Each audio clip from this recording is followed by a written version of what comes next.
નમસ્કાર, હું નીતિન પટેલ. તમે જોઈ રહ્યા છો સમાચાર મેં આગે ન્યૂઝ. હવે જોઈએ આજના સમાચાર. વિસનગર શહેરના દીપરા દરવાજા અને કમાણા ચોકડી વિસ્તારમાં મજબૂત હાઇટ બેરિયર લગાવવામાં આવે છે. ITI 4 રસ્તા પાસે રેલવે ફાટક પર ઓવરબ્રિજનું કામ ચાલી રહ્યું છે. આને કારણે નાના વાહનોને શહેરમાં ડાયવર્ઝન આપવામાં આવ્યું છે. વાહનોની સંખ્યા વધતા ટ્રાફિક જામની સમસ્યા સર્જાઈ હતી. આ સમસ્યાના નિવારણ માટે પાલિકાએ રોડની વચ્ચે બેરિકેડ્સ મૂક્યા છે. મોટા વાહનોના પ્રવેશ પર નિયંત્રણ લાવવા માટે દીપરા દરવાજા, કમાણા ચોકડી, ગંજ બજાર, વિવેકાનંદ સોસાયટી અને કાંસા રામદેવ પીર સહિતના વિસ્તારોમાં હાઇટ બેરિયર મૂકવામાં આવ્યા હતા. છેલ્લા 2 મહિનાથી જૂના બેરિયર તૂટી જવાથી ટ્રાફિકની સમસ્યા વધતા તંત્રએ આ નવા મજબૂત હાઇટ બેરિયર લગાવ્યા છે. મહેસાણાના બિલાડીબાગ વિસ્તારમાં કિશન પકોડીની લારી પર બાઇક અને એક્ટિવા પર આવેલા 3 શખ્સોએ પકોડી ખાધા બાદ પૈસા ચૂકવવાની બાબતે ઝઘડો કર્યો હતો.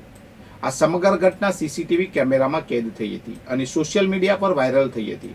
લારી માલિકની ફરિયાદને આધારે પોલીસે ત્વરિત કાર્યવાહી કરી હતી અને A ડિવિઝન PI PL વાઘેલાના માર્ગદર્શન હેઠળ PSI JR જાડેજા અને તેમની ટીમે તપાસ હાથ ધરી હતી.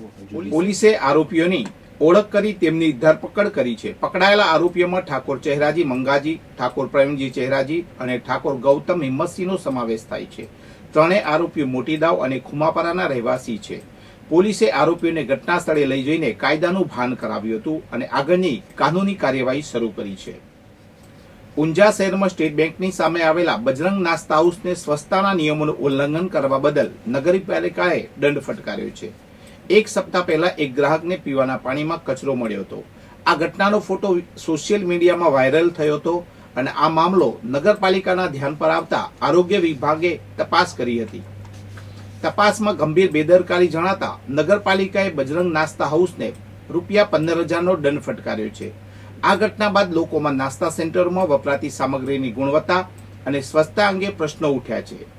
નાગરિકોએ નગરપાલિકા પાસે તમામ નાસ્તા સેન્ટરોનું સઘન ચેકિંગ કરવાની માંગ કરી છે.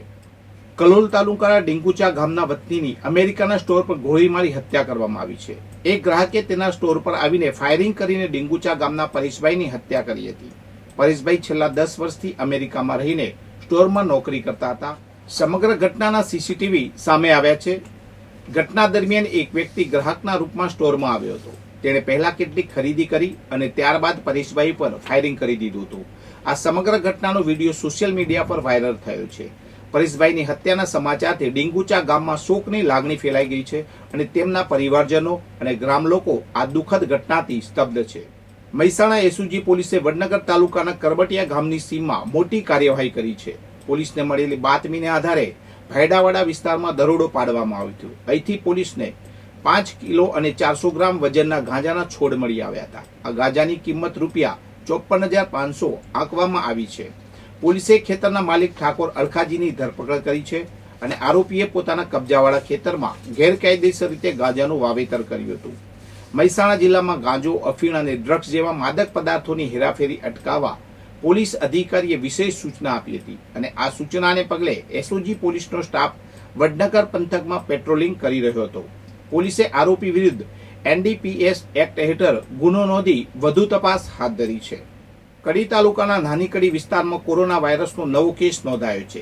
51 વર્ષીય પુરુષ 2 દિવસ પહેલા અમદાવાદથી પરત ફર્યા બાદ તેમને તાવ અને શરદીના લક્ષણો જણાતા ખાનગી હોસ્પિટલમાં સારવાર માટે ગયા હતા. હોસ્પિટલમાં કરાયેલા કોવિડ ટેસ્ટમાં તેમનો રિપોર્ટ પોઝિટિવ આવ્યો હતો.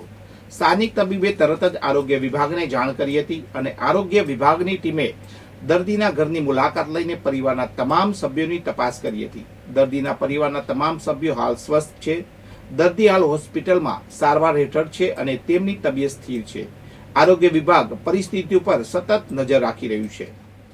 મહેસાણાથી પ્રસિદ્ધ થતા ઉત્તર ગુજરાતના લોકપ્રિય અખબાર સમાચાર મેં આગે દૈનિકના મહેસાણા શહેરમાં વિતરણ કરવા માટે ફેરિયાની જરૂર છે. આકર્ષક પગાર આપવામાં આવશે તો રસ ધરાવતા ઈસમોએ નીચેના નંબર ઉપર સંપર્ક કરવો: 98 257 99 93537 563 62 349 019 વધુ સમાચાર માટે જોતા રહો સમાચાર મેં આગે ન્યૂઝ. નમસ્કાર.